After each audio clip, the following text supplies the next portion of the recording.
Welcome to the Hayter Institute of Education. This is an introductory into the new module where everybody is new in that space.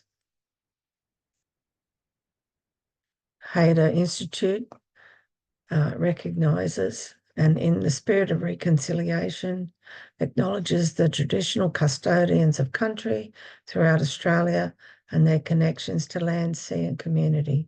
We recognise Aboriginal and Torres Strait Islander as the first inhabitants of this nation and the traditional custodians of the land on which we work, live and study. We express our gratitude for the sharing of this land, our sorrow for the personal, spiritual and cultural costs of that sharing, and hope that we may move forward together in harmony in the spirit of healing. We pay our respects to all First Nations people and acknowledge elders past, present and emerging. In our classes, we do what we call housekeeping each week, and it goes over the processes of how we run the classes. So we have respectful language, leave our biases aside. That's part of our duty of care in the mental health industry. We have our cameras on and our mics off whilst presenting, and we use a hand emoji if you want to ask a question. We have break times at 7 and 8 p.m, but often we'll have a 20-minute break in the middle or around 20 past 7. We use respectful relationships here. We're mindful of words, respect the opinion of others, and we're all learners in this space together. Remember to be a participant as well as a good listener. No smoking or vaping on screen, please. If you need to do that, turn your monitor off. Some of the content may cause anxiety or trigger a feeling or an emotion. Please reach out to friends or family or Lifeline on 131114. Most of all, over the time, throughout your activities and your studies, each week, make sure you take time out to nourish yourself and look after you. Assessments. All of these include many different models of assessment: quizzes, studies, projects, role plays, and practical written assessments. Some role plays will need to be completed with a live assessor, and some can be organised and booked throughout the year as you progress. Other roles can be done with your family and peers or your colleagues at work. If you need help finding participants, please reach out for support. If your coursework has a placement component, this will be completed closer to the end of your course, and you can help organise this. If you work in a suitable service, please let Hayter know. There are tasks to be completed and supervisor verification. With assessments results, we aim to mark within 48 hours during business hours. For any assessment marked non-satisfactory, you will get adequate feedback from the marker to guide you in your next attempt. Please use referencing when required. We use APA 6, but you can use a form of referencing. Just reach out and email and ask what you could do about that. All learners are able to access extensions if needed, and that means you're just reaching out to your trainer or booking in a Calendly appointment. If you need any help with role plays, please, you can reach out to Learning Support and a trainer can help you booking, and there's a link on the screen now. Hayter Institute is a rolling intake. The system offers flexible learning, allows them to seamlessly enter throughout the year based on credit transfers or any recognition of prior learning. Or additionally, it caters to individuals facing unforeseen circumstances who may need to temporarily defer your studies. Connecting with Learning Support Team. If you have issues with Accelerate, accessing your assessments, IT glitches, please reach out to the LSO team at this link. role plays and recordings to find out what we're looking for in a recording and how to upload your recordings.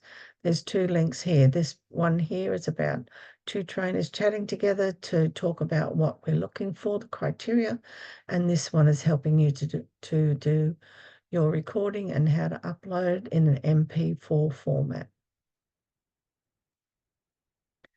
We're here with professional support and safe learning environment, but sometimes the content may cause distress for you. Make sure that you reach out for support. And in your learner handbook, there is a whole page on assistance for you in that area. It's completely normal to feel overwhelmed and excited and stressed at times. And it is your learning. You're learning things that are new. It's all part of the course. It will settle down, and I'm sure you enjoy your learning at Hader. Thank you.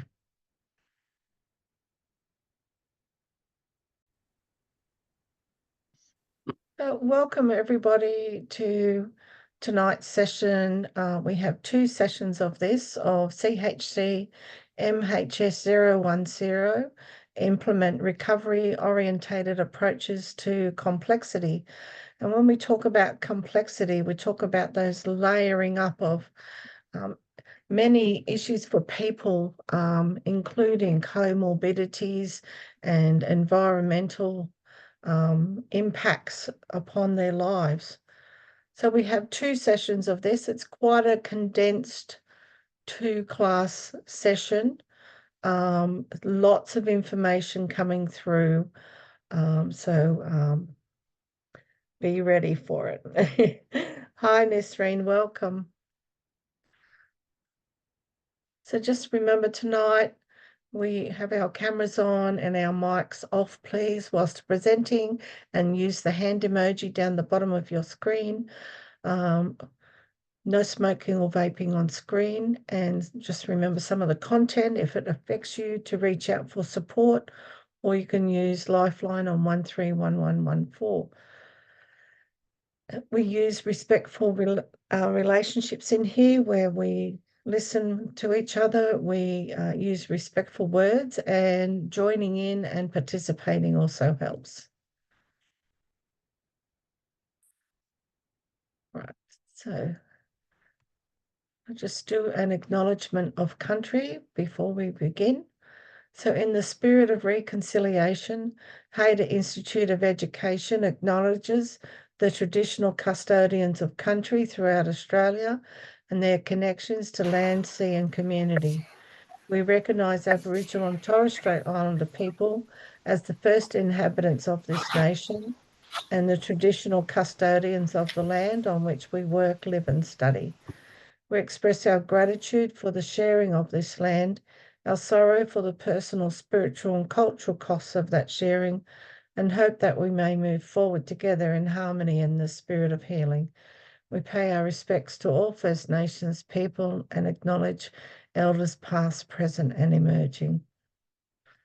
And I want to thank everybody coming in tonight. I know there's lots of illness out there in the community, so thanks for making the effort to come in and be in class tonight. So we're looking at the values and principles of the mental health sector, but we're also going to be focusing on the recovery-orientated framework that we're working by in the sector. So when we talk about the mental health sector and the values and principles, we want to look at the rights and the independence of people living with mental illness. And we want to make sure that we're endorsing their value systems and supporting that, and understanding for you as the worker the principles and values that you can put into your practice. They actually provide that effective service for the clients and participants that helps their recovery journey. So that therapeutic relationship that you can have with somebody also enhances the flow of support, how much people will actually collaborate and work with you, not them expecting you to work for them. So the recovery orientated journey is about leading your own journey through that. We supply the principles and the practice skills to give information, helping guide people, supporting them when and building hope. It's about being there for when the dive hits or we plateau, and helping them keep moving forward on their pathway. That the relationship that you have with clients is around that trust, that you coming from an authentic practice shows them that you have an interest, you want to help them reach their goals, but it's not tokenism. It's done naturally because of your practices of wanting to support somebody, but also valuing that difference and helping build somebody with the resilience to do this. Some people don't come in with any resilience at all. They're flat bottom and they can't give you much. But if you can build a space of trust and show them that over time, and it doesn't happen straight away. And for some participants, trust is very hard to build up. And it does take time. And we've talked about that before, that it's not come in and immediately gel. Not everybody's going to gel and connect with who they're working with. So some of our clients don't fit us and we don't fit them. But there's ways to make that work. And if not, adjustments can be made with different practitioners, but not one size fits all. It is a process, but we're there to support somebody move along that journey. And when you're using your authentic self, that actually stands out, that I have an interest in what you're doing. I am here to support you. And when you hear those words said in a certain way, it's very different. It's quite comforting for people. If you're saying, I'm here to support you, let's get on with it, let's do this, you're just rushing that person through, you're not interested. That's what the message comes out. So be aware of your tone, your body actions. It's all important in the process.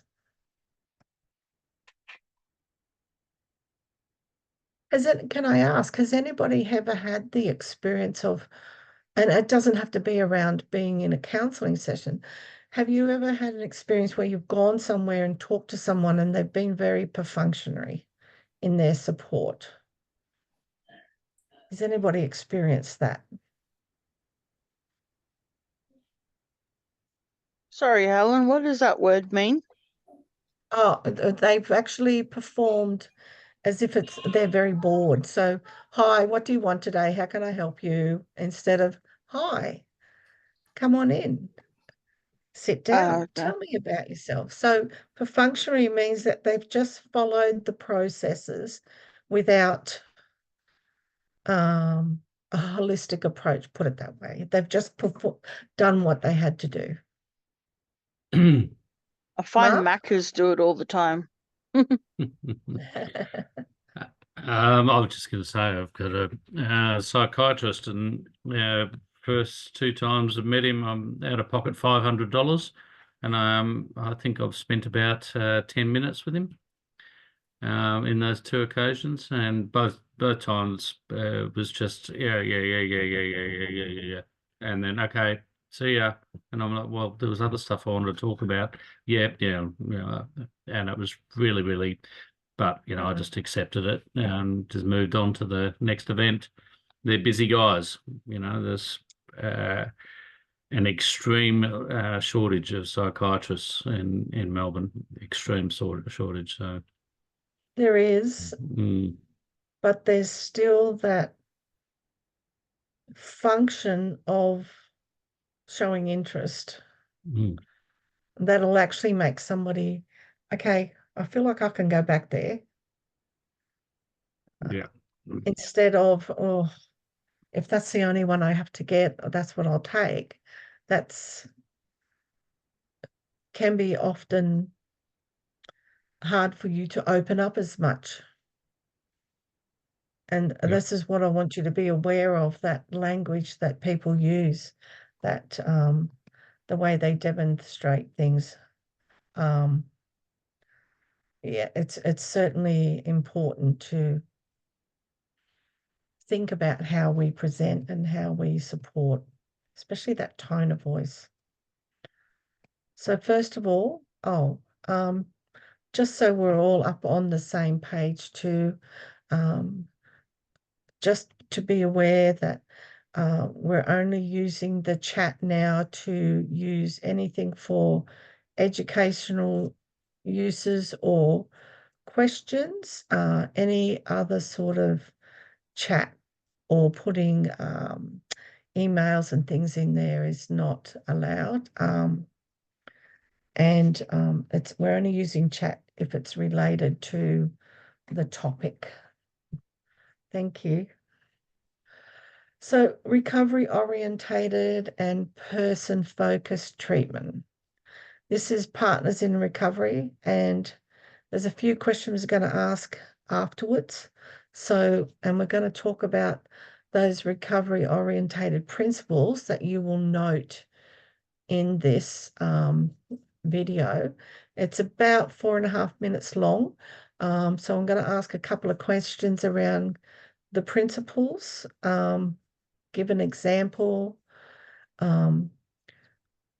things that people liked about the service, and what were the attitudes of the staff? How were they with the participants?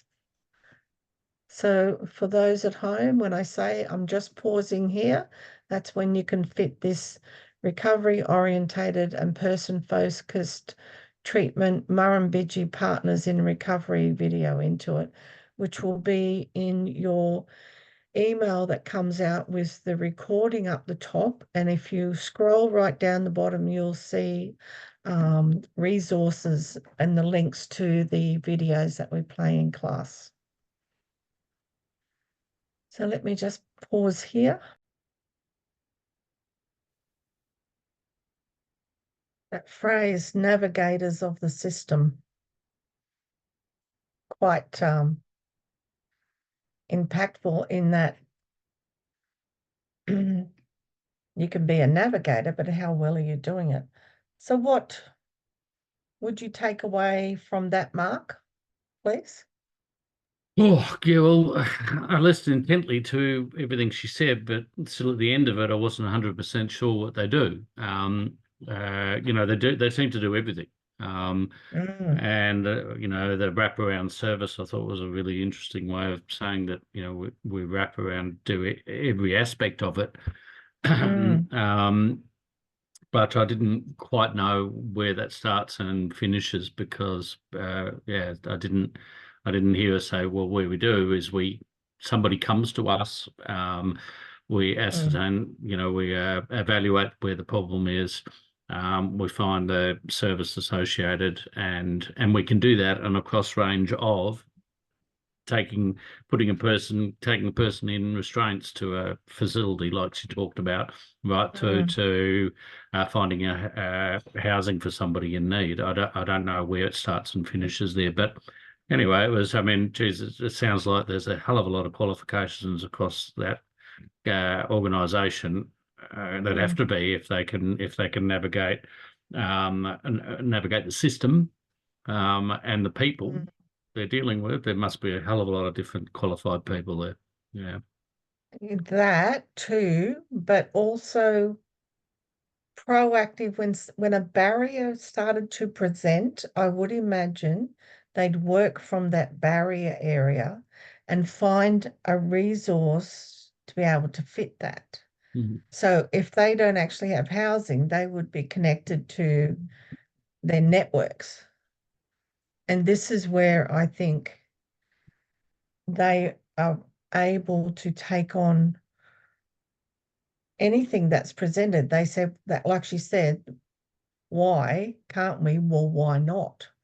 So I would imagine they have very good networks that cover a broad spectrum, not necessarily all within their service, but they certainly sound like they go that little step further to treat that person, not leave them there to even like take and settle them into a program and make sure they're okay, and then being waiting there to at the end to then transition through. I mean, very holistic approach. And then you're right. Where does it start and stop? Maybe that's what it is.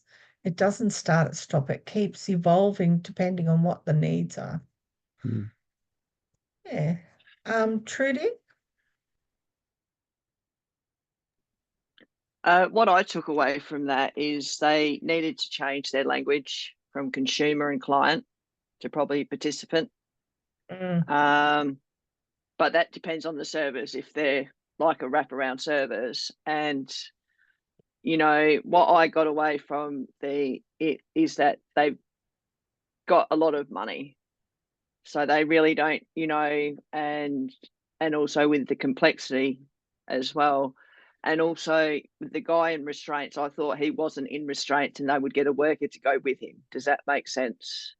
Because that was his experience. So they're actually trying to, there's all these little barriers and obstacles in recovery. But what I got away with it was like, okay, if this is a barrier, let's just go through it, navigate it. And she's right about navigating the system as well. I'll just say it's painful. And also you've got your company's policies and procedures, which makes it even, and I'm just saying, yeah, well, and she's right about there's a lot of side support workers out there too, and especially the good ones. So, but what I got away from it is that if you had a very complex issue, and if you were willing to go through X, Y, and Z, they'll try to make it happen. Yeah, but that's what I got away from it. But yeah, as you said, the bucket of money seems very well funded, but I'm sure everything would have to go up. And they'll have probably a care team meeting and go, well, Mr. Blogs, they'll just not to be, harsh, but actually decide on how complex the issue is and how much the participants willing to go there. Yeah. So, and it's certainly where they're situated too, there mightn't be more organisations. So if there's such a big organisation, they would be doing a lot of work. So then there's a lot of great evaluation and feedback coming back, from bringing that funding in. From what I gather from the structure as well, you've got the frontline staff, then you've got the ones who kind of like divvy out the money on probably need. And I'm sure that bucket of money would be very well audited as well. Oh, so, yes, needs to be. So you wouldn't have someone with the less complex needs getting more money than someone with the highest. So, no, they do that fairness, but that's. But that's what I got. And I actually got showed that they cared.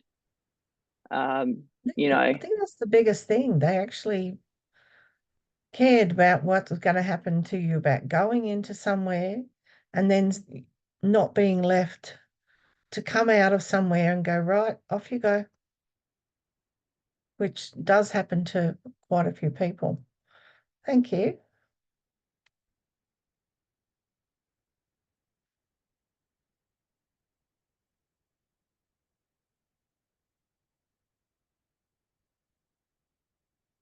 Okay, so let me just bring up my captions. There we go. Right, so looking at the recovery and recovery-orientated principles and practice. So here in mental health, this differs from previous approaches that they had around the medical model, in that it does not necessarily aim to cure or in the absence of symptoms, but to support the person to manage their condition, to live the fullest, most meaningful life possible. And hence the term recovery-orientated practice. This is where we come in with bringing in these practice skills here. The advocacy, we're advocating for people to have their right to service, to the type of need-based service that's needed as well. It's a commitment to workforce development. That commitment you just saw in Partners in Recovery, that commitment to support participants to be treated with fairness and in a holistic way, because environmental factors do take over and they do upset the balance that people can work towards. And often people's journeys are like this. They're not always just flat. So being there for someone and supporting them through those approaches is really important. So that there's recovery and there's recovery orientated principles and practice in mental health. And this is about supporting someone to live with a mental illness, to have a meaningful and purposeful life, and managing their symptoms as well as can be. So then they're functioning and living with that to the side. That doesn't define them. So remember our terminology here. It's not about this person has this. This is Jonathan and he lives with. This is Sam and they live with. So it's not defining that person. And often organizations' values and missions get mixed up in with the purpose of recovery and what recovery should look like, but putting the illness first, not the person. So be very careful and aware about that in your practice. And when we're helping work with somebody to support them, we're looking at the approaches that accept the person with their own uniqueness. And because every individual is unique, different, the diversity that's there, because each person is to be known as their own expert. And that's because on their experience and what their needs and goals are, the recovery process, or some people call it the recovery journey. That's also another thing to ask people, what terminology would they like you to use? Is it your recovery journey? Is it your recovery process? Is it your recovery practice? Is it your recovery goals? Talk to people about that, because sometimes some things resonate for people. Other people, I don't mind what you call it. I'm happy with it. But for some people, the word journey helps them feel like they're going somewhere with someone. And this is why they use that terminology, journey. And there's a strong focus on hope here and a positive sense of self that you're aiming to help bring that person. Them as the expert can help guide you with their needs. You are just helping guide that boat along, giving it the water under the rudder, so to speak. And excuse me, as a service provider, as a worker in a service provider, helping build that autonomy and strength in someone, building up that capacity so they be able to make their own choices and decisions, then you can actively collaborate and plan with the participant, and you're reviewing where you're going and how it's working. You're evaluating the whole service. Is it working for this participant? Do we need to network and bring in other things? Is the participant happy with our support? And don't forget, we also bring in people's natural response. So we've got your sorry, your natural resource, your formal and informal. So when you're talking informal, you're talking about your family, friends, and different ways that informal supports can be, even around sporting teams and things like that, that give you nurturing and support. Because when you're a member of a community, that actually is an informal support system as well. Your formal supports these services and as professionals that you get referred to. So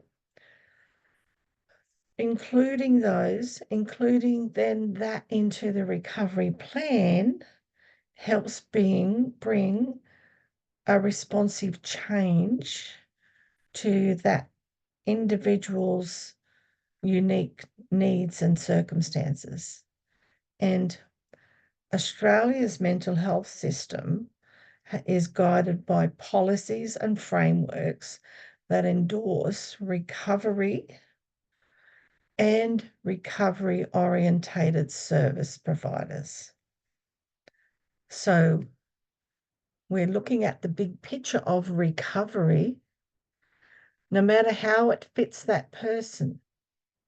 So like we said, you can recover to the point where you're working and functioning quite well to the best of your ability.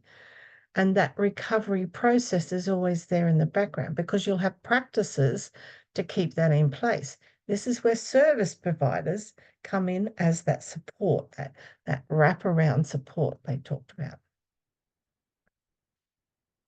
And don't forget, as we talked about that, a culture of language, of hope and optimism. Even when the person's going up and down, that hope brings them back to that pathway. That's where our words, our support can really matter. So there's some different, excuse me.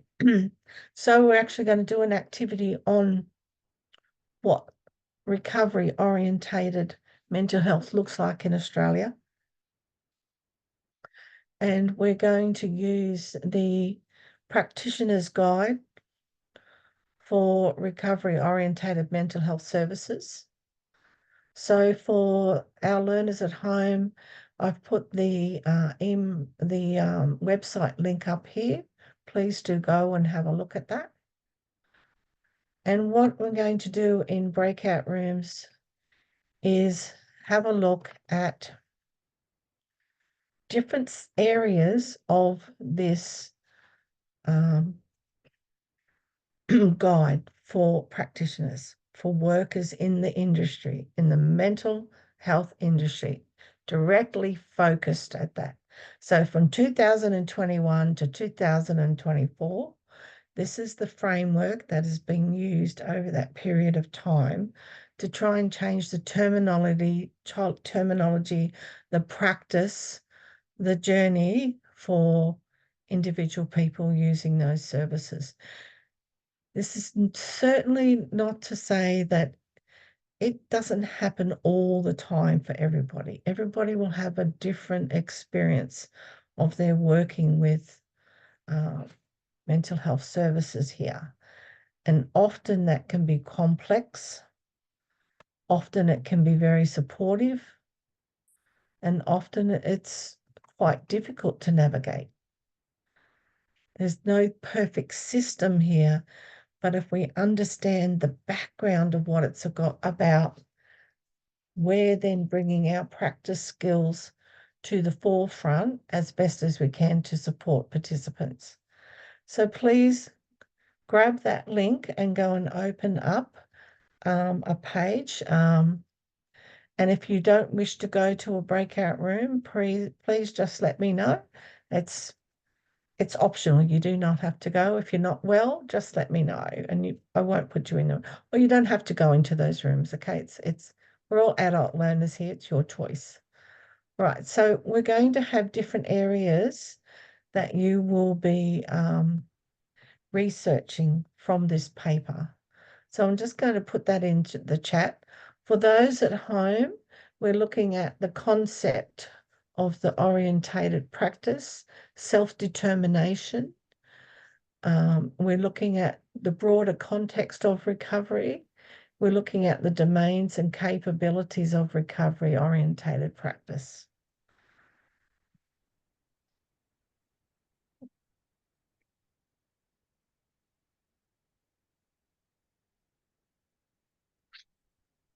Oops, sorry, I'm just trying to copy and paste what I've written here as the question, the research areas here. It's very sensitive.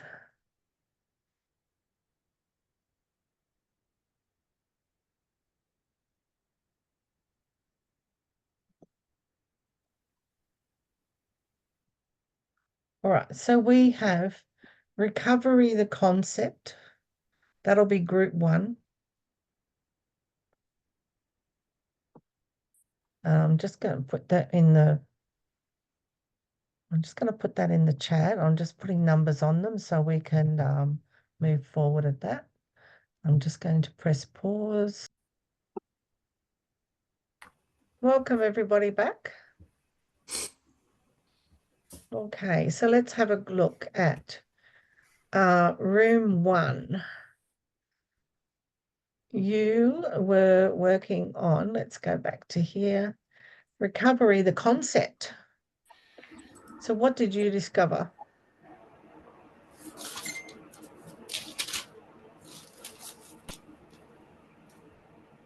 So who are you talking to there, Helen? Room 1, Sorry. recovery, Yeah. the concept, which is Nisreen, Sithal, and Trudy.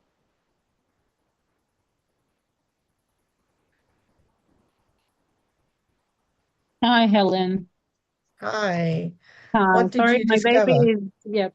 my baby's in my lap. That's why I'm not opening the cam. No, that's fine. That's So fine. it was focusing on the person's journey and experiments and achieving recovery based on their views and their experiences, and how to empower them and make them like we said, a part of the community, depending on their journey, their experiences, and trying to focus on the sense of selflessness. Yes, and that sense of self, Yes. that's a real paradigm in itself to even explain sometimes to somebody what that actually concept means. Yeah. Definitely. Thank you. And instead of having a recovery approach that works with every single one, now we'll search for a recovery that applies to everyone different than the others. Like everyone have their own journey, they have their own not Yes. not for everyone, and nothing applies for everyone. Yeah, that's right. Yep. Thank you. Thank you. Good to have you back. Good to see you all too. Thank you. Room 2, Mark and Tash. Yeah, well, Tash was having problems opening it, so I shared the documents. It took a little Yep. bit for me to just work that out, but so just to wrap that up, recovery orientated mental health practice. So recovery oriented mental health practice refers to the application of a set of capabilities that support people to recognise and take responsibility for their own recovery, well-being, and define their own goals, wishes, and aspirations. It sets out a whole pile of subcategories, which covers off basically embracing the possibility of recovery and people's strengths.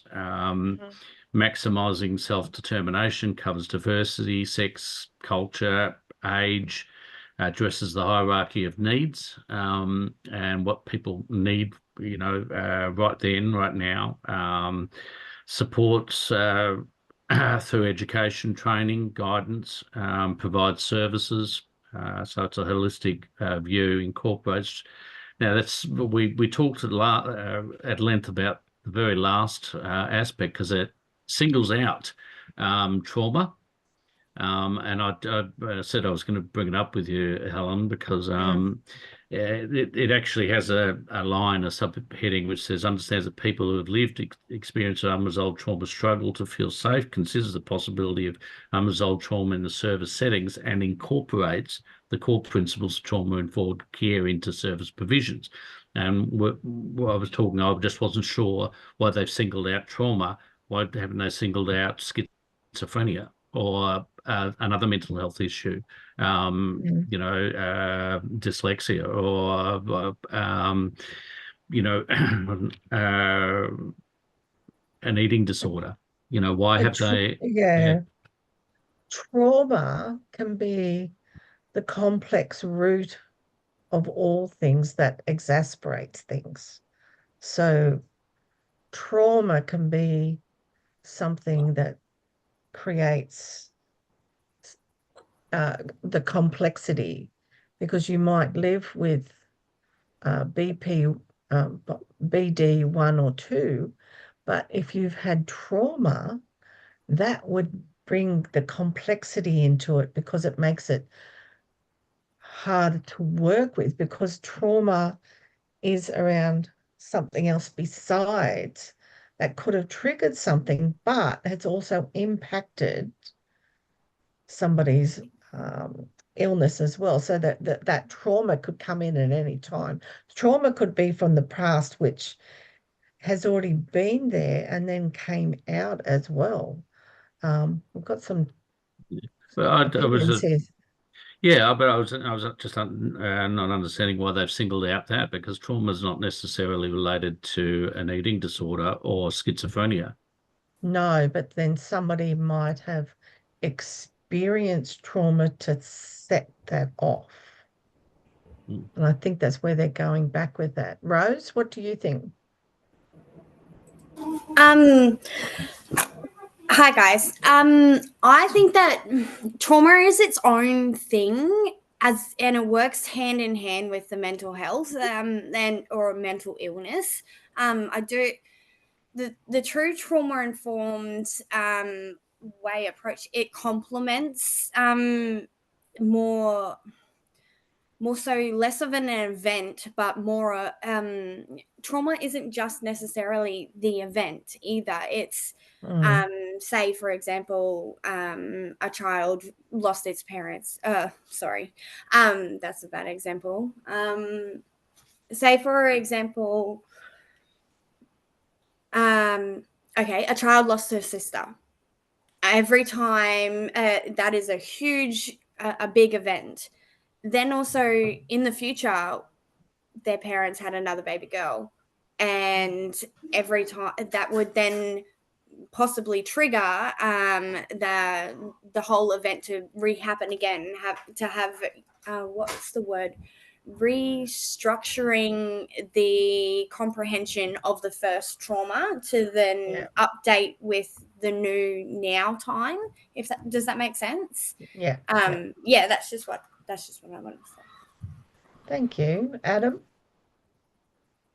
I just want to add that that trauma, mental health issues are a response to trauma. Most of the literature nowadays is that mental health issues are a response to a traumatic event or events that have happened in a person's life.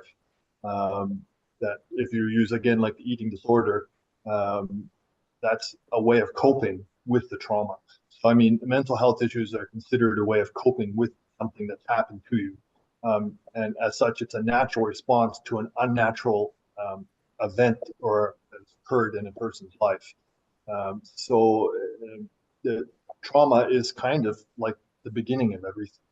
You know, what happened to you is relevant to how you cope with that. And I mean, you know, addiction, depression, all these things are forms of coping and things that have happened to you mentally, because trauma affects you physically as well as mentally. So that's kind of the beginning of mental health issues. Thank you. Mark? Adam, have you been reading The Body Keeps Score, have you? I've read a whole lot more besides that. No, I just because I thought that was a theory. I didn't think it was proven. But anyway, that's okay. I mean, It's pretty much considered. I mean, there is no genetic link per se to mental illness. There are a lot of factors and a lot of things that they're using as informative or could be related to. But as such, it's still observable. It's observable evidence. But yeah, I mean, that's the basic consensus, is that trauma, and he is one of the experts, of course, in the field, that is the basis of health issues. Yep. It is a very good book. Thank you. Love this. Love this. Everybody's got so much knowledge. That's what we need, to peer support here, bringing all that out. Thanks, guys. Room 3, Evelyn, Peru, and Roe.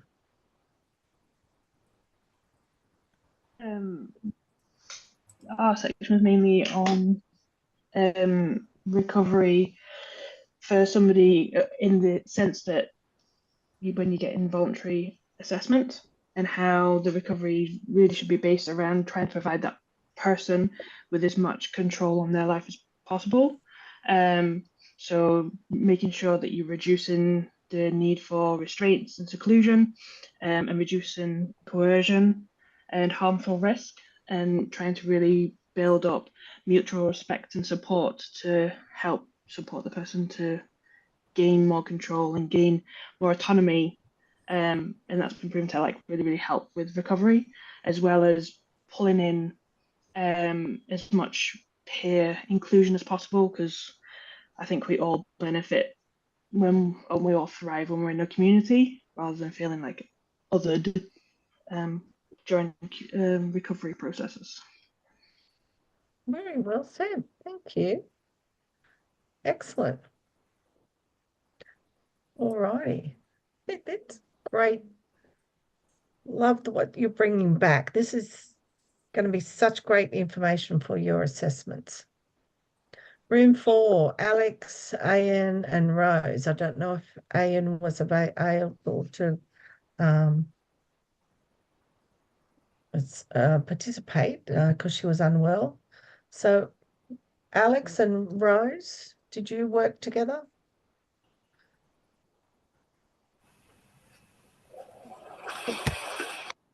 We did. Rose, do you want to go? Okay. Okay, so we picked out 3 of the things that are the best practice in the recovery orientated for across this whole spectrum, of the service spectrum. The best practice rehabilitation is recovery orientated. The best practices should always encompass purposeful by the best practice individual, and the trauma-informed approaches are integral to a recovery-orientated approach and should be embedded in rehabilitation service culture, policy, and the practices. So we did spin off and have a bit of a talk about how do I explain that?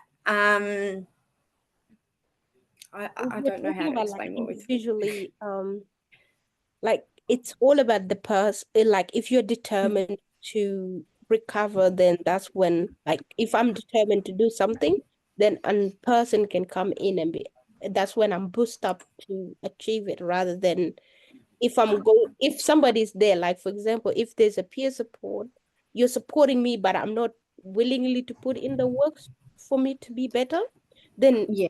you're just there, you're not adding anything, but I'm not doing anything to better it, rather than, like you can scream, do, but if I'm not doing it, then And then we went on to see to talk about, because I noticed how in that video with that lady, and we said that she cared. I come from a lived experience side of things, so I was wondering, do you think that they have a more lived experience side of things, so that the peers have been there, have navigated those systems and the practices and the networks themselves, so then they know the obstacles before they even happen, because they've already had them once. Do you know what I mean? So that's I went off and That's peer worker support is crucial to this practice. And this is why they've changed the whole focus around peer worker, because you're bringing in experience, but you're bringing in different strategies, and you're not comparing your journey, but you're saying there is hope. Here I am.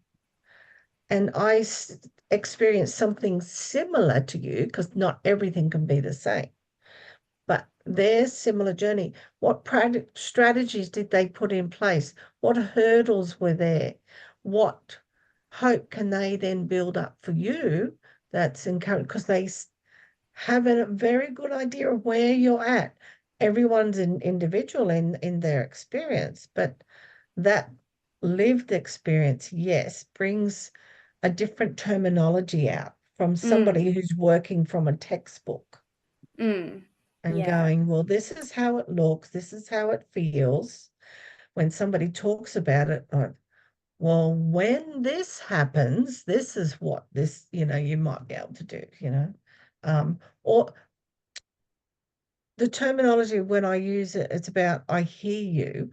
When somebody who's had a lived experience and sits with somebody who's having something in the similar field, when they say, I hear you, they really, I hear you.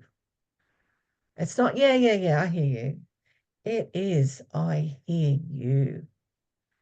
That speaks a lot. That says so many things I understand of where you've been in a similar sense. And then the terminology comes from there. The system doesn't work without peer workers, in my mind. In that, yeah, as Adam said, that mutuality, that but there's somebody who have been through the processes. This is where the learning is shared. Those processes and that journey that can go up and down like that. And they're still maintaining their recovery. But they're at their best, but it's still about practicing forevermore. But being able to share that and hold that space for somebody who's going through that. Definitely. Trudy? Getting back to the lived experience, sometimes it's an advantage and sometimes I'm not, sometimes you can probably get a little bit complacent as well and probably a bit flippant. And I'm not saying that as a bad thing, but I also think sometimes the people who haven't had lived experiences, they can also bring something different as well. Yeah. You know, but you know, you can have all the certificates in the world, but if you, as Helen said, when you actually sit with someone who's, for example, this is a real life example without breaking confidentiality, when you've got someone in the back seat of your passenger car just after a behaviour going, you know, and you're feeling the amount of, and yelling how much they hate themselves, right? I tell you what, I know what it's like to be like that, right? And I tell you what, you feel everything. And I just pulled over and I said, you know what, such and such, I really get you. And it stopped like that. And it was just where I find people without the lived experience when behaviours happen, it's not because they're naughty or anything. Yes, we do have a risk matrix and behaviours of concern and all that, but I kind of like know where they're coming from, you know, because I've probably gone through something similar most of my life or something like that. And, you know, and at the moment with one of my participants, we've actually been asked to get her because of, you know, her shift timings have been cut by 2 hours per shift. So I've only got 2 hours with her. And, you know, and I've got a lot of the community access, but I understand where she's coming from when you step into a shopping centre and you're that full of anxiety and a lot of her triggers are around. And she's just trying to control it because in her mind, it's her being bad and getting reported to DCP. You know, when I just actually said to her, I said, they're going to happen. The more you control it, the more it's going to be volatile. You know, and I said, we only got to spend 5 minutes in. That's all I ask is 5 minutes. And then we go. So I like what you said. I get you. Yeah. It's the same as I hear you, but I also adjust it. Yeah. To that person, yes, because it's going to be more impactful that way for some people, isn't it? Yeah. And when, like you said, when you said that, and they would have stopped them in their tracks. There's somebody actually gets why this is happening. Yeah. And that says a lot more than somebody who said, are you feeling this way? You know, you shouldn't be doing this, or this is what we need to do right now. Oh.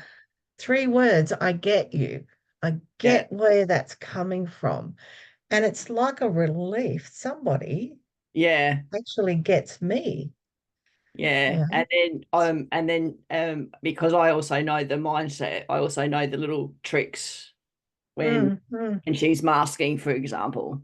You know, and some participants, I don't use any words, they just read my body language. And I tell you what, you can't hide body language. Yeah. You know, so I'm just saying, I think both, you know, I think sometimes when you've got a little bit of lived experience, you're a bit jaded as well, I suppose. And you're working through your own emotions. Yeah. And I think sometimes, you know, someone who's just started off in the industry or, you know, had, you know, a really good family life with, you know, for example, sometimes they see things differently and it brings something fresh too. It's like, oh, I can be like that as well. So that diversity. And as Adam said, the mutuality. I hear you, Adam. Thank you. All right. Leah and Nancy. You were looking at the domains and capabilities of recovery orientated practice. Yeah, that's right. So what we found that it breaks down into 5 different categories. And so we started brainstorming the actual concept of it. And so what we came up with is it's an approach with, it's a service that we provide, or it's a service that's provided to an individual with a journey of mental health or that has a mental illness, and it's tailored to that person. It's not all blanket. It's not a blanket rule where you have schizophrenia, like A, B, and C individuals have schizophrenia. It's all the same rules. So it's all a different tailored approach. And how we would approach the situation, or how it's broken down, it's down into, we've got to take into account their culture and their language. These are the, like, how it breaks down to 5 different groups. We would do it's also a holistic approach, supporting individuals, organization, communication in the workforce and development, and actions in social inclusion. So, sorry guys, I'm getting a bit nervous now. You're doing really well. You're doing really well. Let me get my thoughts together. So yeah, so it's best off approaching a person with a holistic approach. So you wouldn't just attend to someone with a journey of mental health or suffering from mental health. You would have to look at the whole picture, meaning take into consideration their culture, their gender, their sex, and what best suits them. So we wouldn't go taking the person and do public speaking, because that's going out of their comfort zone. And to best provide the service, we stay within their comfort zone. Yeah. Sorry guys, I really lost it. Look, I totally get, that whole holistic approach. It's quite challenging to do too. It's a concept, a holistic approach, and it's quite a skillful one too, to try and balance the environmental effects, the cultural, the belief system of somebody, and then match it against a system that they might feel like's working against them, or they're not finding their people in that system, or they are. So it's quite complex to navigate and balance, Yeah. And here in this work, it's not all we get on the recovery process and get moving and make things happen and change. Often for people, that is a very long task, journey, and it's fraught with ups and downs, and different people come in and out of that as well. So it's a lot to handle. Not one journey's the same, but understanding if we're workers in that space, how much we do can help support somebody working towards those things, the things that they're challenged with as well. Yeah. All right. Great work, everyone. Thank you. 7:21. Let's break for 20 minutes. Well-deserved break. Thank you.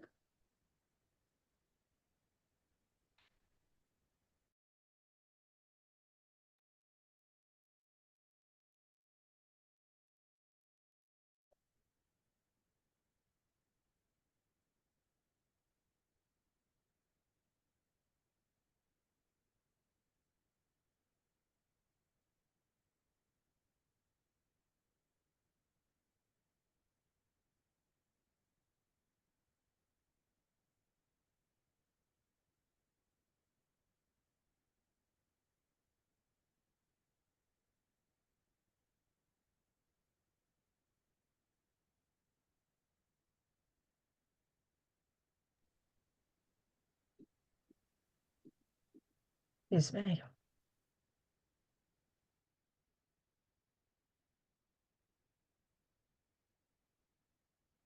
So I think we mentioned a couple of people talked about Maslow's hierarchy of needs, and within that report that we were, the paper that we were looking at. So this is a quick explanation on that, and then we'll discuss it afterwards. Just going to stop share there so we can watch Maslow's hierarchy of needs. So it's like a Sara Lee cake. It's layer upon layer, but each layer interacts with each other. Any comments there? Any thoughts?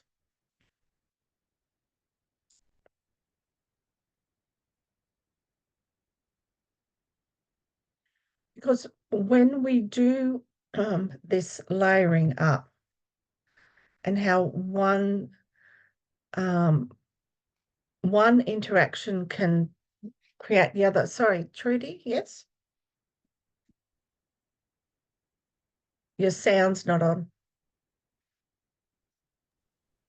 You know how you said it's a Sara Lee cake. That's sometimes like at the moment with this course. No, I'm only joking. Like, I'm just with this, you know, everything here is all interlinked actually. And I'm just going on from my life and, you know, and if the needs are not met, say at the physiological level, you're probably, and, you know, and that can either be a healthy way of doing it or an unhealthy way of doing it till they're met.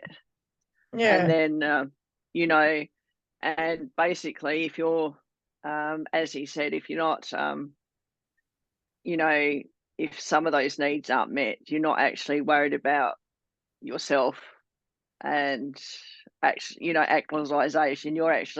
You're hell-bent, basically. Your one desire is to get that need met. Yeah. And then sometimes they intersect. Yes, because the levels are not completely fixed here either. So, you know, some of it moves and is flexibility depending on multiple needs as well. So, when we look at the physiological needs, you know, and they're a biological requirement of humans and basic need for survival. And that often be what motivates the behavior. But once that level is fulfilled, the next level is what motivates us to move on. But then if there's barriers at that level, there's no moving on. The structure misses links. You know, people have talked about Maslow's hierarchy of needs for a very long time around being the basis for emotional security and building up layers around people, around how things are structured. But all these parts are intermovable and not everything can be achieved because this is all about motivation to go from one level to the next level as well. So once after physiological and safety needs have been fulfilled, the next level of human needs is social and involves feelings and belongingness. So this is where that feelings and belongingness comes into human emotional need for relationships, connectedness, being a part of a group. Alexander? Oh, sorry, I did want to ruin your flow. I just want to say, one thing in particular with Maslow's hierarchy is, obviously healing is never linear, but it becomes really helpful for being able to check in with yourself and sort of being self-aware, because sometimes you expect yourself to progress through it linearly. And then a few weeks pass, you realize things are incredibly difficult again, and you can't make sense of it. And all of a sudden you remember Maslow's hierarchy, or just realize that you've barely drunk any water in the past few days. You've barely had any sleep in the past few days. You've barely been eating well in the past few days. And you realize, even though a few weeks ago you may have been on one of the more upper levels and doing amazingly and kicking all these goals, all of a sudden you're back down to basic needs. And you think to yourself, oh, everything's going wrong, I'm getting mentally ill again. And you realize, no, I barely slept in the past 2 days, or I'm thirsty. Yeah. Looking for those gaps that then take you back, isn't it? Where did I drop all that? Like, what happened for me to drop all that too? That's a big question. You know, was that just out of practice, or was that something was there something that was a barrier, or did it just naturally happen that way that you backed off from doing that practice? It's a tricky one. It just evolves. Adam? I just wanted to add to also, I think Alex is correct in that, and from a practitioner's point of view that we may have in the future, it really helps us to look at the environmental factors surrounding a person's mental health. And if, for instance, somebody has severe depression and they're homeless, trying to work out, the best way to deal with the depression will not have any effect until they have a home. So until those environmental factors are met, there can be no progress. Yeah. Going on again. Otherwise, we fall into the trap of treating symptoms instead of the cause. And those complex barriers that keep coming up that prevent movement all need to be considered. And because they want you to do self-actualization here and of the potential that you have, the self-fulfillment, the personal growth. But if the flow's not there, the building up, the layering's not there as you've added onto each layer and still brought that other layer with you as you go up, that's the important part. But they do say that everyone is capable of doing that, of becoming a structure of supports within themselves. It's when someone has a strong desire to do it that they have said that it's often could be visualized and self-visualized to be seen to aim for. That's what they're talking about here.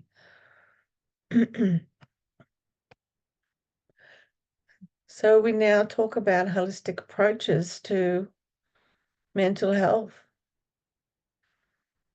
And when we're talking about the whole person, we're talking about all those physical, social, psychological, emotional, spiritual, cultural needs. And sometimes we need more services because, like these rocks here, it's a balancing act to get that right, to be able to fulfill the needs of the person.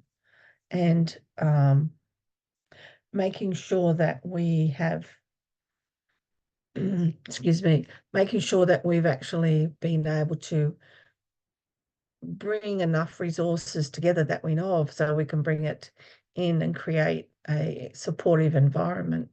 I'm just going to stop share here because I need to get my captions. Here we are.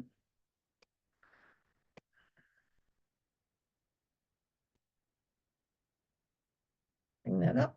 Okay. So the balancing act, of support, the balancing act of getting the services together, quite a bit of work that the worker does in this industry and trying to meet those needs for everyone. And so using a person-centered approach, or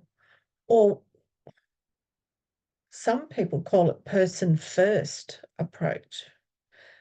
And that's putting that person at the middle of the planning, the reviewing, the evaluating. And as we know, each journey is different. Coming from a person-first approach puts that emphasis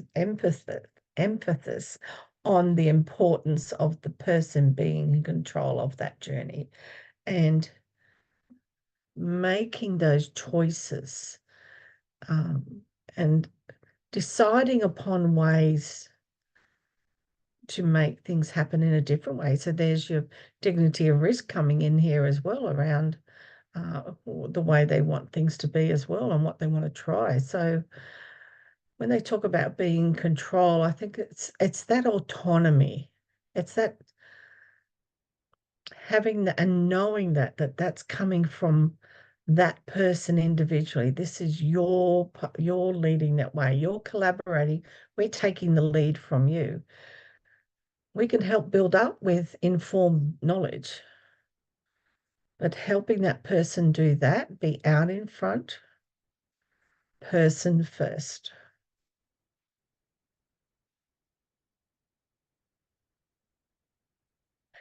Along with that holistic approach is the health promotion, prevention, early interventions.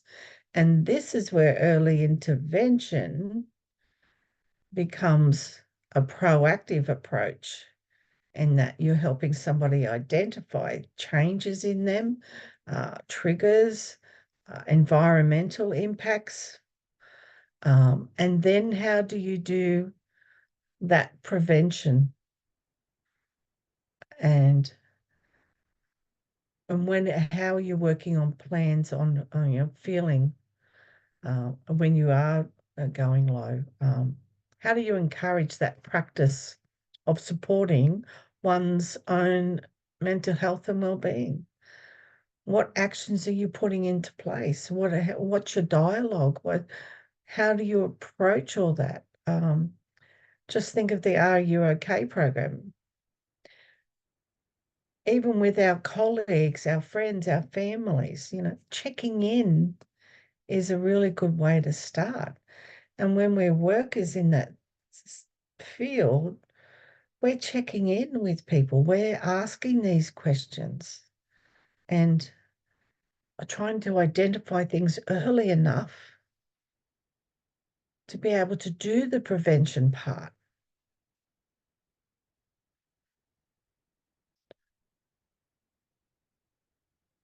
So I'll let you watch this video at home on your own. It'll come out with the recording.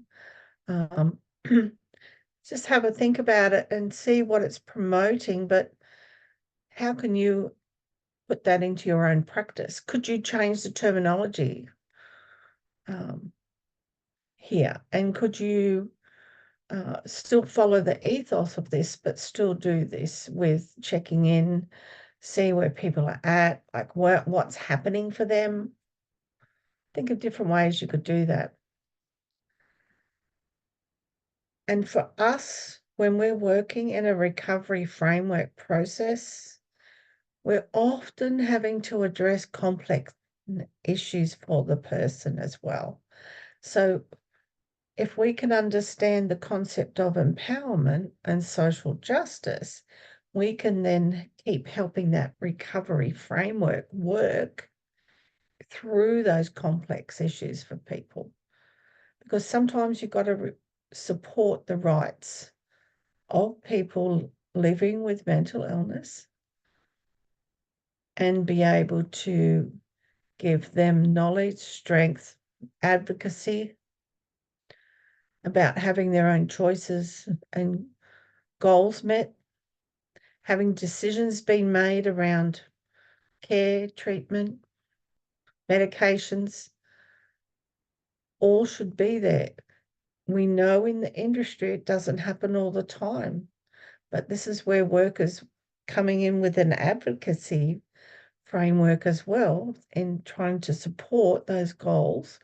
We then help people have that autonomy.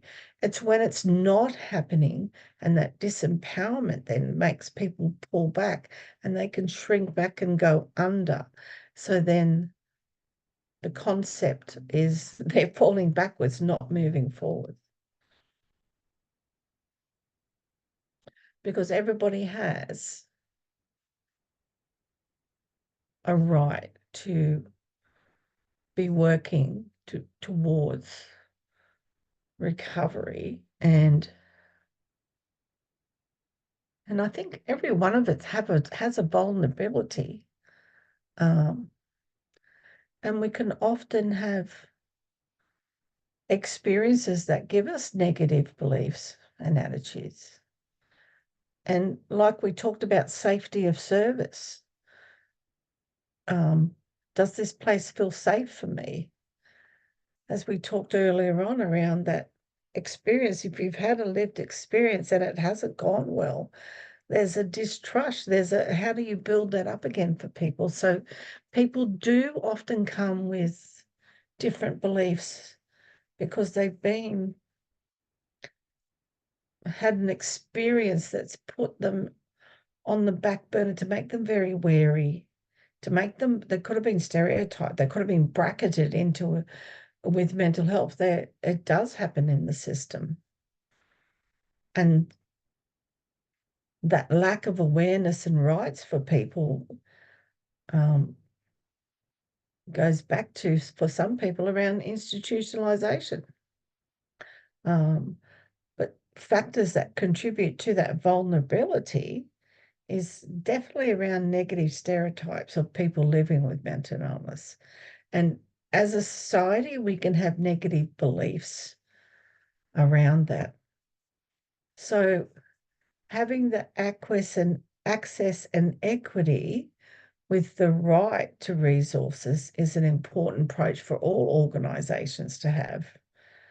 You as the worker can help that person be treated fairly and have access to service and advocate for their access as well. This is where you can bring in those principles. Excuse me, because you want everybody to be able to be treated fairly and then be able to manage their mental illness with supports.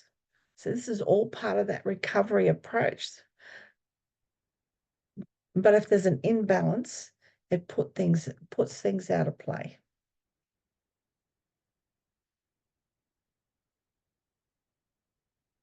So we're just going to look at a strength-based approach. So we talk about strength-based, but what is it? What is it? What is it looking for? What is it?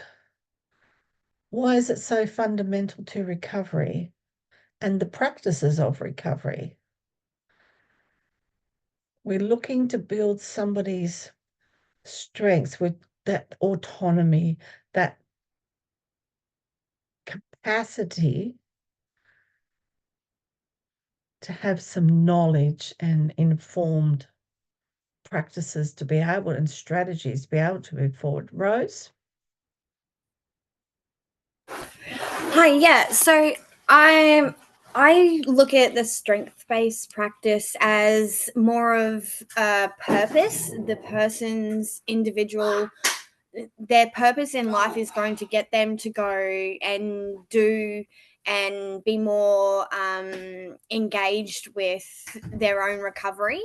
So it works well in with what they feel they love and what they feel they're good at. Yeah. What they want to do rather than being told, having a positive outcome. It'll all work towards empowering, won't it? When you think about the word Rose, about when you say empowering, Yeah. where are they getting those strengths from? And I believe that would be from the peer worker themselves, like where they're able to point them out where maybe their self-confidence or their self-worth is that low that they can't see what they're good at. They don't know anymore. They've been too consumed by their own depression and everything that's going on in their life to be able to see what is good in their life and what they are passionate about and where their purpose and drive then leads. So I do think that it would mean building them up to that. I like those words, purpose and drive, because then that goes back to the motivation with Maslow's hierarchy of needs, that drive, that motivation to go through those layers, to be able to take all that knowledge from each layer to reach the top as well. Thea? Helen, I'm just wondering, in the past there was mental health hospitals and institutions and people were put there and were told what to do. right? Mm. So a Mm. lot of the clients or the patients still accept the healthcare workers to tell them what to do. And I know that they now focus on the strength-based practice to empower people to take basic care of their own needs and empower them and be an advocate for themselves. However, this is going to be a huge change, even though I'm sure we're still dealing with the national standards that we need to meet. Yeah. So I think my question is, how can you do this universal with a history like mental institutions, and now suddenly the person needs to take care of his own mental health? Mm. It's hard, isn't it? Because when you think about that institutionalization, that regime that's there too, it's how is that strength-based and No, it helping them wasn't. focus? Yeah.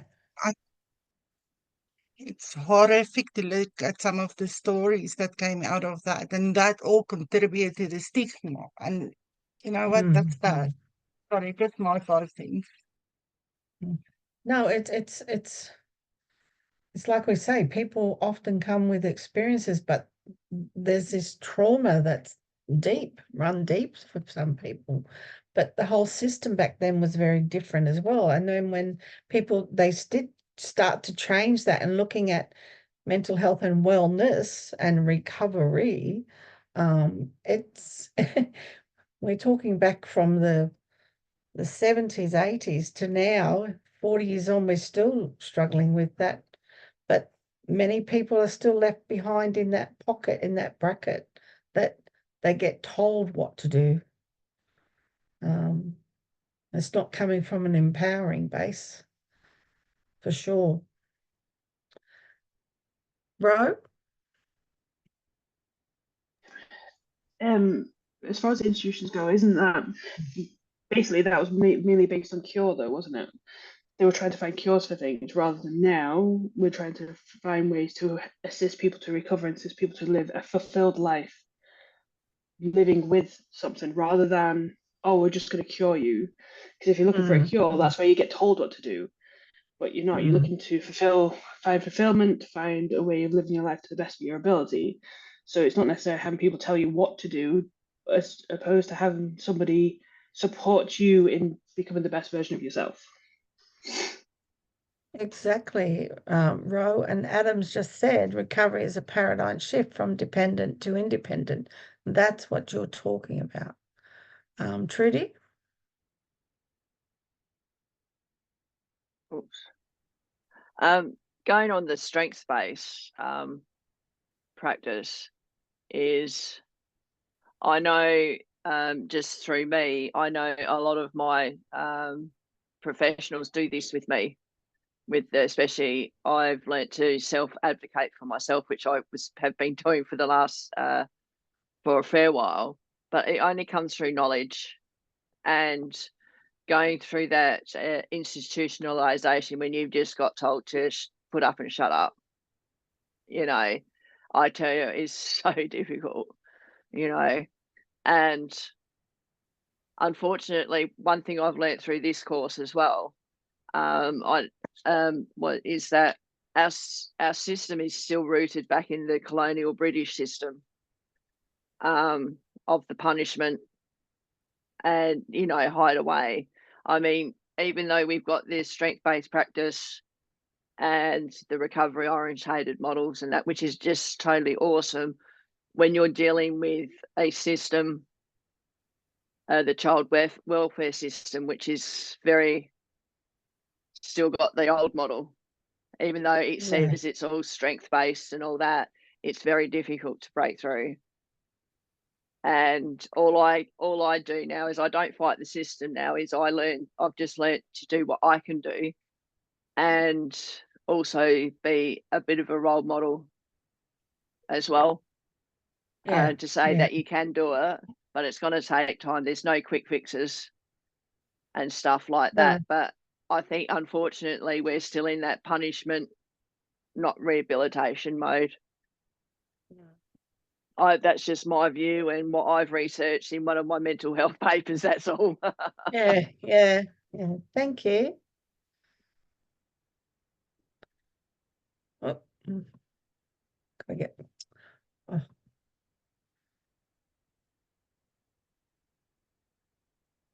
And talking about mental health papers and legislations in Australia, this is all governing what we're talking about in that paradigm of health, of recovery. But how are they responsible for managing the health services? And of course, they're managing them from each state and territory and providing related service under legislation. But we see money going into the systems, but is it going where it's needed? And mental health services have to meet the requirements of a Mental Health Act, and the mental health workers must work within the guidelines of the legislation. If the money's going to the organisations, how are we not meeting the needs of the people? There's just not enough of it happening. And how are we going to get people going from being dependent on a system to being independent if we do not have more of those Hey. recovery-focused practices?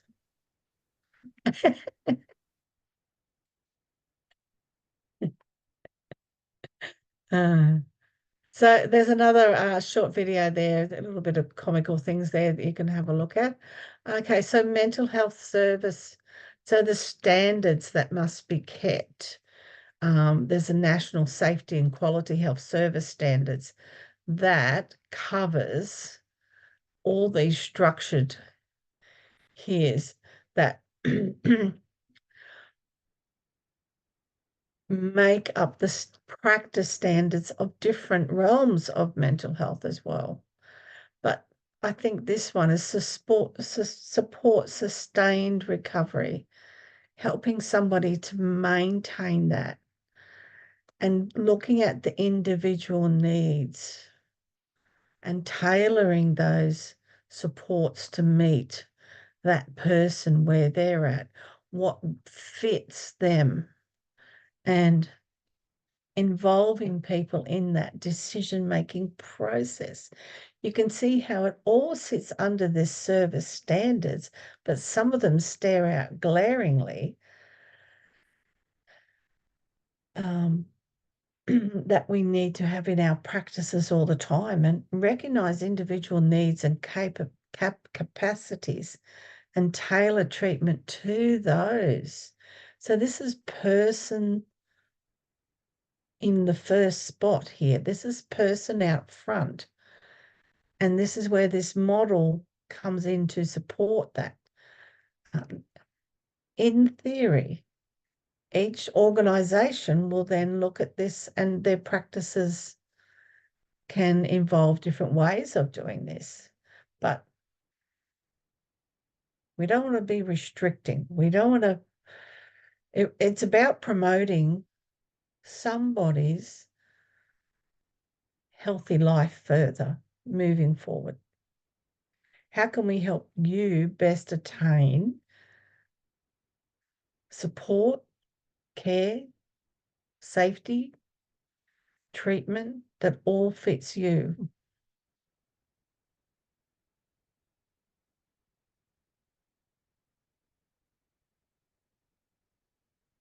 We then have to also work under this policy framework that we're governed by with the Mental Health Act, which can be a little bit different in each state. Some of them are older acts, some of them are newer acts.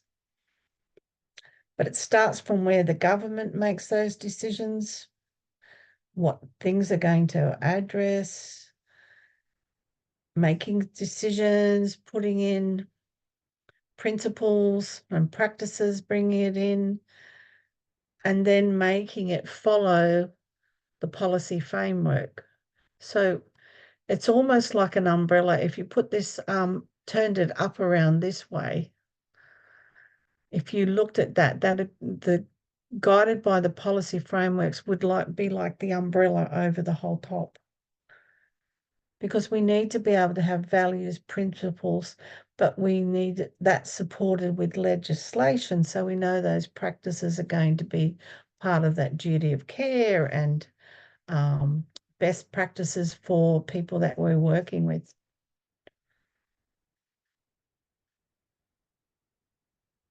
And there's a National Health Commission there that look after your mental health, Australia. So let's have a quick look at that. It's only a short video.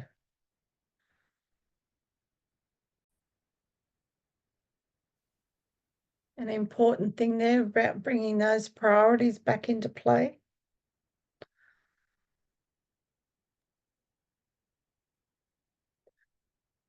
Yes, Mark?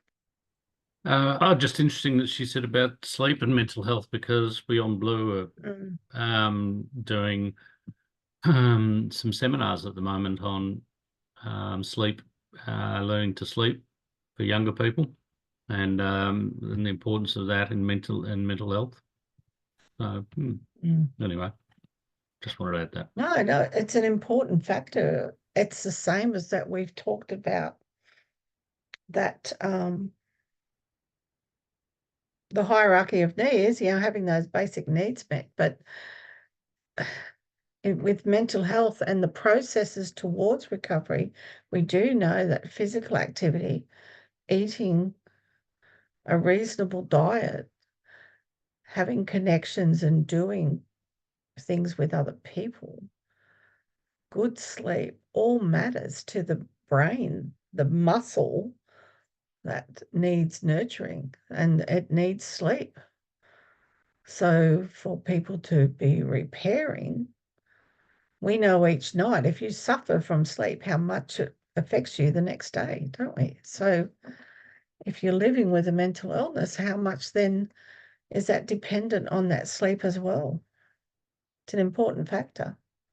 Yeah, that mind-body connection that, when they talk about a holistic approach here, sleep's such a crucial part for many things for your body to have that recovery time. And for somebody's brain who's not having the capacity to calm down and have that rest time, this is where that builds up these more structures around barriers, around moving forward. And sleep is really, really important. For us as workers, be able to understand that, as well as stick to our practice standards and codes of practice. Very important to ensure that we carry out the work that we say that we're going to do. The organisations implements the practice that they offer people and make sure that that happens. And we also make sure that we do it by our duty of care following these procedures as well. So it's a fair thing. Pardon me, it's a fair lot of weight that we carry around, that in the respect of what we must adhere to, what the practice is, who we're supporting, how we're doing it, what is it, strength-based, is it person-centered, is it coming from a different, holistic framework. All these models that you have into play, you still have to back it up with legislation and acts, policies and procedures in organisations. It's certainly a lot of how we're building good practice, but it also helps us to reach decisions about things to do the right way and be able to have clear projections of how we're doing that. And are we working ethically here? It says, such as respecting the individual and treating everyone fairly. How are we doing this? How will we do that in our practice? What will we put into play to make that happen? Anybody got any suggestions for me?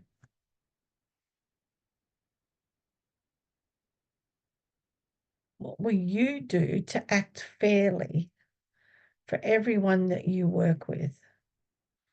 Trudy?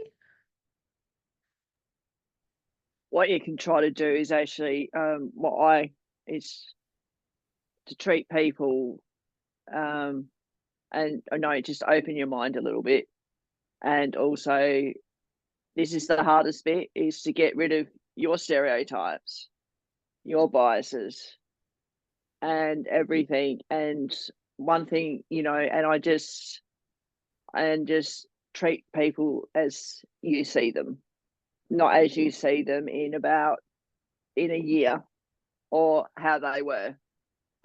Because I think sometimes us workers forget it's a journey for them as well.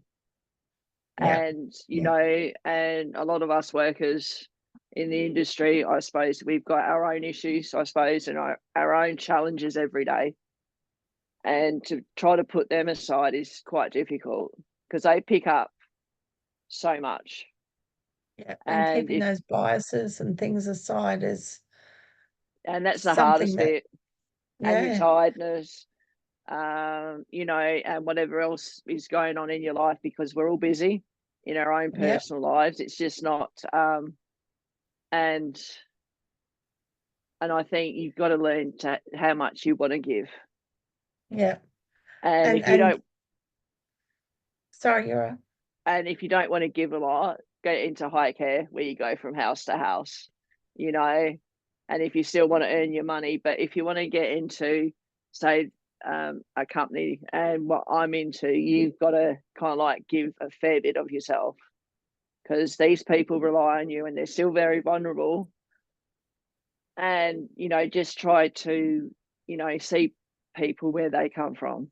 So, and at the end of the day, us support workers and mental health workers and peer support workers, we're all flawed and we're in the industry for our own reasons. Yeah. So, and that's all I try to do, and do as much as I can with my constraints and frameworks. And it's very frustrating because we all would like 5 hours a shift. Yeah. But yeah, that doesn't yeah, happen. Yeah. And often we're on a journey too, Yeah. as well as we're working with somebody who's on their journey. It's a lot to juggle, isn't it? It's very, Definitely. yeah. Yeah. Thea? Ellen, I just want to say that I think it's the most dangerous practice when mental health workers have to give something of themselves. So to work with a broken person, I think it is really, really challenging, and you have to be empathetic. You need to use all your communication skills to make sure you understand their body language, that you and the client and your colleagues are safe, that he feels safe, that he can start building a trust relationship with you. But boundaries is something that I use a lot to make sure that my client can absolutely understand that I'm there to support him in all my facets, but I'm not his friend. I will give him the information he needs to make the choices.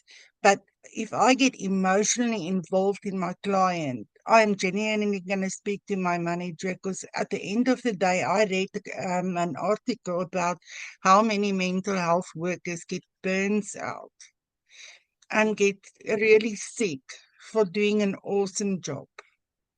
Yeah. Yeah. Definitely. It's takes a lot of strength to do the work, doesn't it? Takes a lot of strength.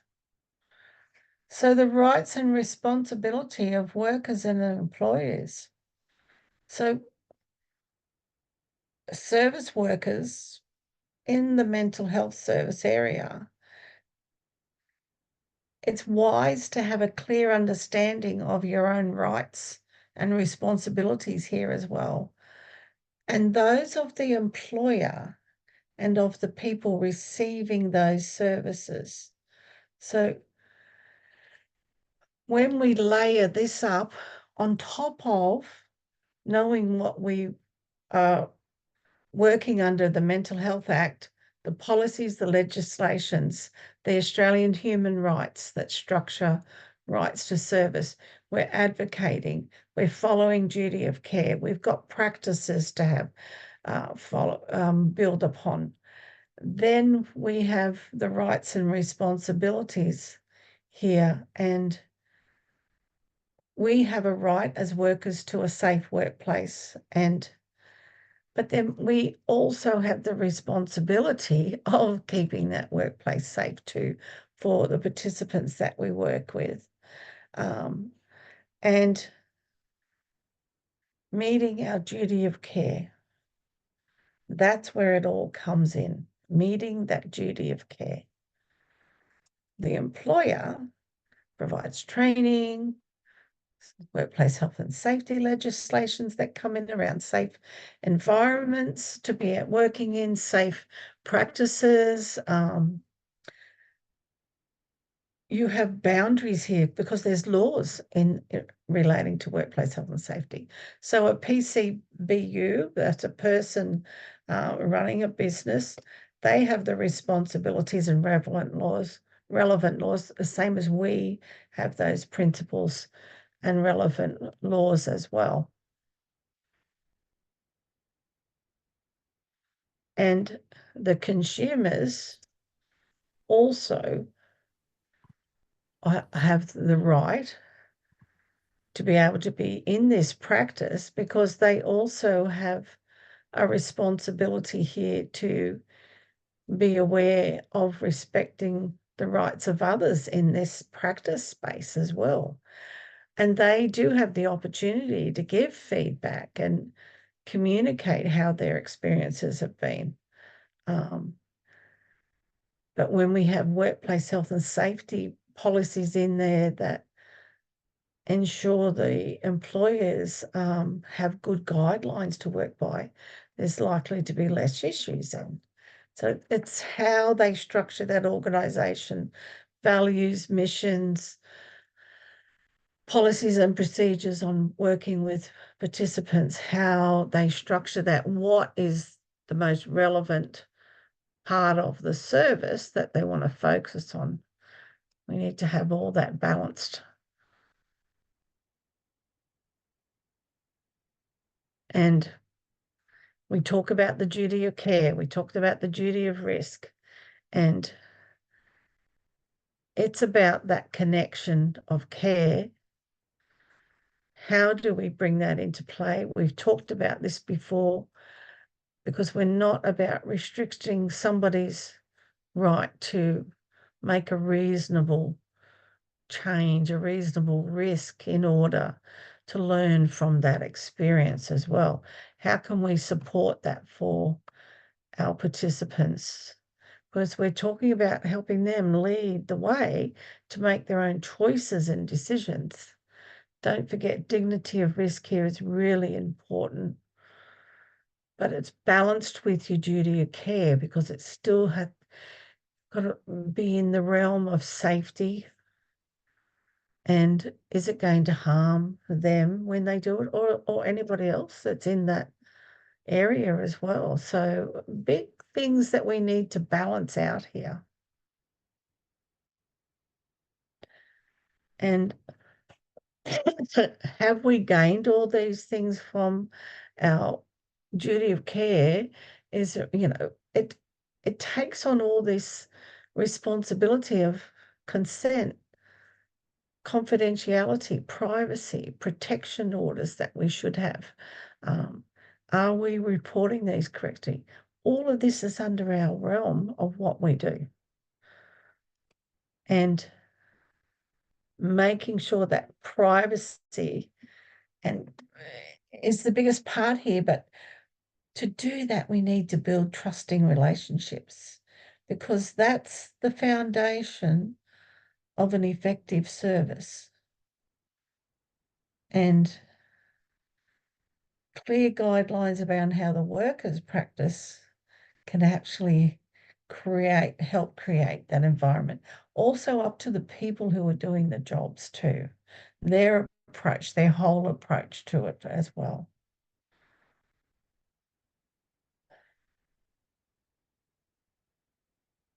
So when we're talking about complex cases here, knowing all that we're to do within our framework of working, then we start to work with people with complex issues. So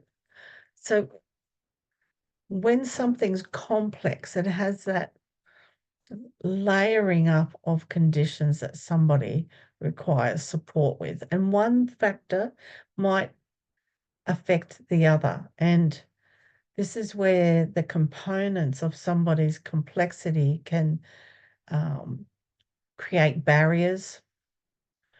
And then it can be challenging to make sure that you're managing multiple conditions here and helping that person do that as well. And you can see why carers would get exhausted and tired, and families, because if somebody's got complex needs, they take a lot of support and time and understanding as well. And you could have a lot of services involved with complex needs as well. So this is around managing that. If you're a case manager, managing that workload around that person's wellness and recovery plan, and ensuring that that was happening for that individual because of their right to service and equality and equity.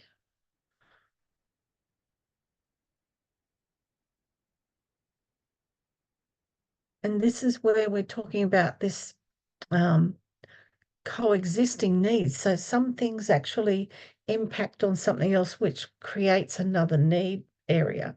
And some things are actually hidden underneath, and they mightn't show until we start to unpack these complexities that are on top. And when we break them down and have a look at them and what the needs areas are, there can be more issues down underneath, which actually irritate, annoy the top layer issue and create another problem. So then the word complex comes into play.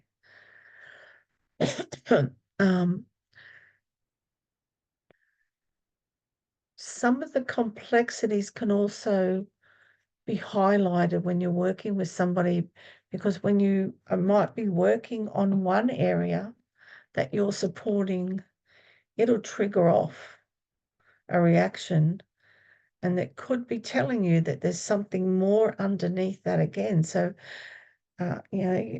you as a worker, as a case manager, in finding out what is happening for that person, but having that conversation, showing them support, showing them understanding that there's something else there we need to explore, because what's impacting that present issue to make it worse for you. So then we have to understand the coexisting part of this happening for someone.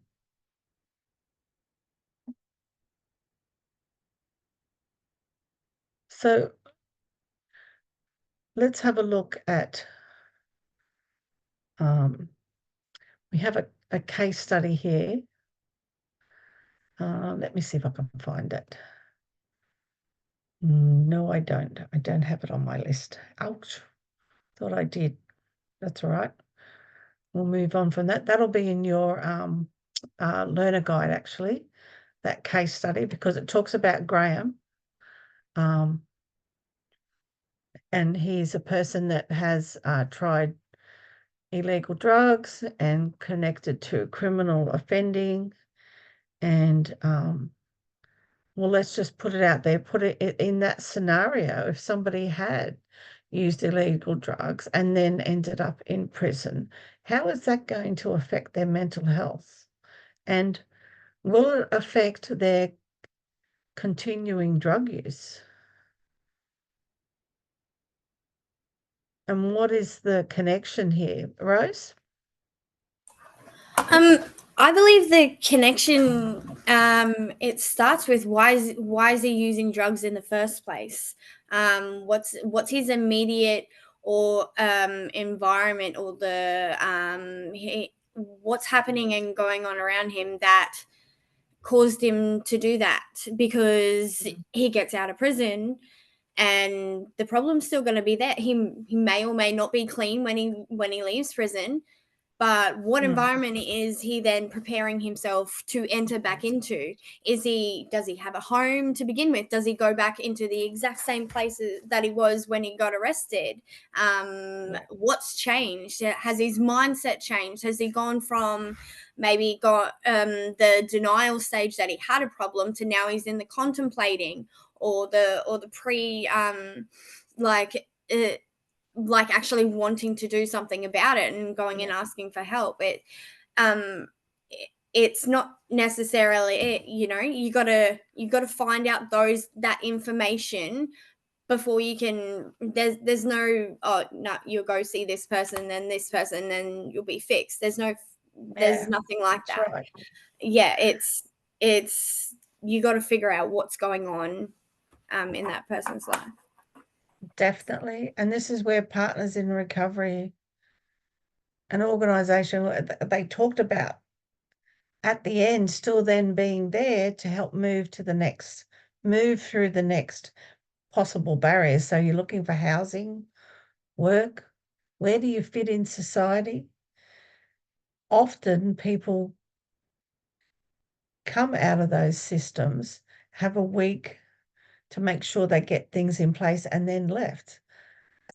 They will go back to what they know, the behaviours, because of the isolation, the overwhelmness of suddenly, what am I to do? Where am I to go? So if that support system isn't in place,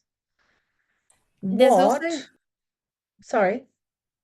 There's also the added then stress of the not just thinking about in the mental health side, but because this is a complex case study, well, then you'll also have the barriers of, because he's been in prison, if he does his full time, or if he gets let out on parole, you're ordered to you're required to do unrealistic criteria or whatnot. You'll be let out, but if you jaywalk across the street, well, then you'll go back to jail. They have that hanging over their head literally, and you have that. And then what happens if then it just gets revoked, or they have multiple different influences from each complex is like problem of their own self, if that makes sense. Yeah. So then on that scenario, let's have a quick suggestions of what this person might need when they're released from the prison system. Trudy? I think first of all, get a suitable environment to live in, whether it's rehab, maybe he goes straight from prison into rehab, because not only that, you've got accommodation, right? He's going to get to the root cause of his drug issues and his prison time. Because if you don't get to the root cause of it, he's just going to reoffend. Yeah. Again and again. And also comfortability as well. Going out into so-called normal society, right? And the expectations is actually quite scary.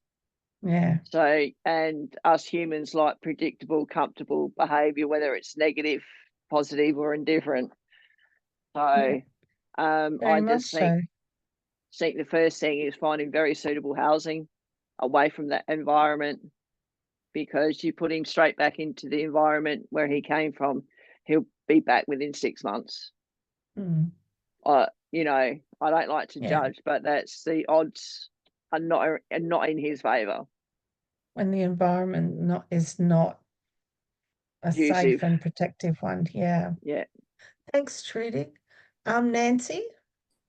Yes, I agree exactly with Trudy, what she was saying. Like the environmental factor, once you get let out of prison, if you're going back and hanging with the same friends group, you're more likely to go down that path, what made you end up in prison in the first place. So if you don't have stable accommodation, you're just going to go couch surf with your friends, then you're going to start using, or your mental health is going to start deteriorating, and then one thing leads to the next and you end up back in prison. So I think having a good foundation when you step out of prison is quite a big thing, and also trying to get them to reconnect with positive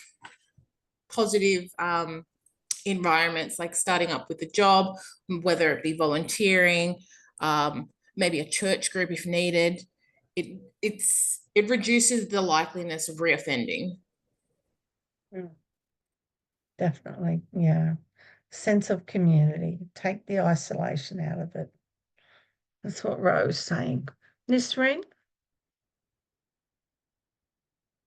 I think trying to keep them away as much as we can from the environment, because I think the environment they came from, like as friends or whatever, because it has the biggest effect on why they start using in the same place, the first place. Mm-hmm.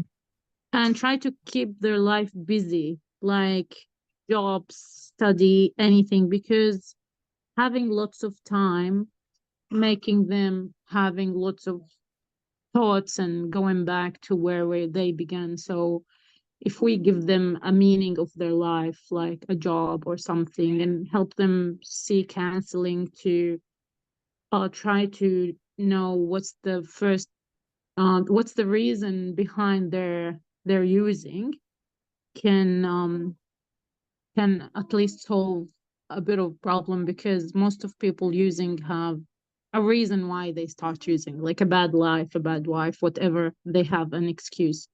So try to move from the environment and keep them busy as much, and especially sports and work, and having a meaning for their life. And, and connecting them with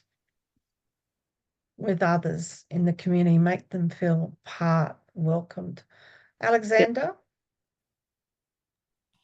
I just think one thing that's sort of just relevant to this scenario is how much one factor can impact another, especially if you're not necessarily privy to those details. If the drug use is omitted, that heavily changes sort of the perspective you have if you just know about experience in jail. Same way if you know about the drug use but you don't know about their experience with criminality or jail, and then all of a sudden once you know both those details, you can see how each one exacerbates the other and amplifies the likelihood of the other one being a risk factor. And just the admittance or admittance of detail can so starkly change the situation you're working with. Yeah, definitely. Thank you. Okay.